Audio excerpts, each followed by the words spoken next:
Whatever the CEO does, he needs to do it continually.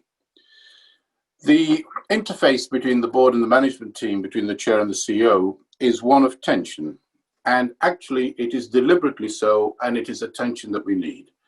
Because this tension is the tension between oversight, which is a prime function of the board, the governance oversight, and strategy, its creation and delivery, which is the management team. So there is no reason to assume that the two perspectives of the board and the management team should coincide, because the strategy may be going fine, but the board may have ideas to sell the business or to split the business, which may or may not suit the CEO.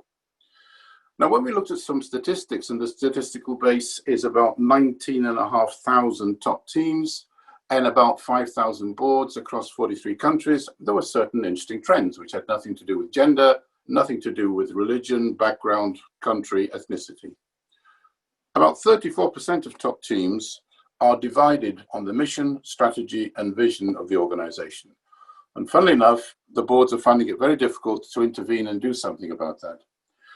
So for over a third of the organizations that we came across, about their life is basically an unwelcome politic that undermines the very fabric of the organization and doesn't seem to go away.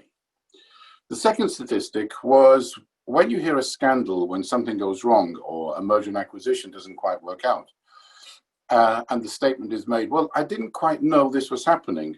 We found that statement to be distinctly not true.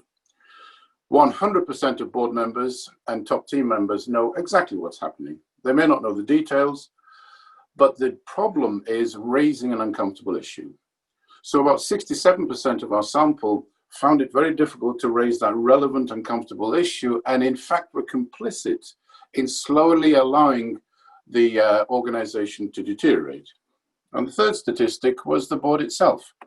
Interestingly enough, when we conducted a study of the FTSE 100, 200, and 300, we found that about 87% of board members did not know, could not tell you, could not agree upon what is the competitive advantage of the firm on whose board they sit.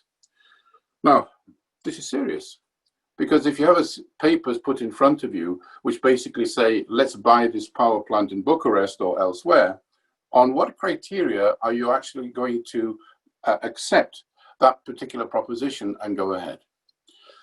So when we went to the management, they said, yeah, our board members are not bad, but there was not one management team in the UK that actually could say that what the board says does well, the management think the board does well. The underrating of board performance was about 40% or more. Now, what have we got here? You've got a point of tension. You've got two different opinions. We have two different functions. One is oversight, one is strategy. And those companies that were doing really well had one factor. The chair and the CEO sat together and delineated their roles. So what is the role of the chair with this strategy that we're going to pursue? What is the role of the CEO? And from that debate, which could be an uncomfortable debate because it also brought into the surface the strengths and weaknesses of both those individuals, then came the second debate and said, this is the delineation of roles and duties and responsibilities between the top team and the board. Very much unlike the Cadbury type solution, which is a generic delineation. What we found worked was a dynamic delineation based on context.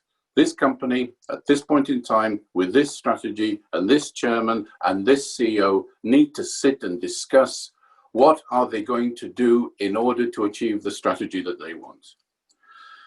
This brought to the surface the chemistry factor. What is the chemistry like between the chair and the CEO?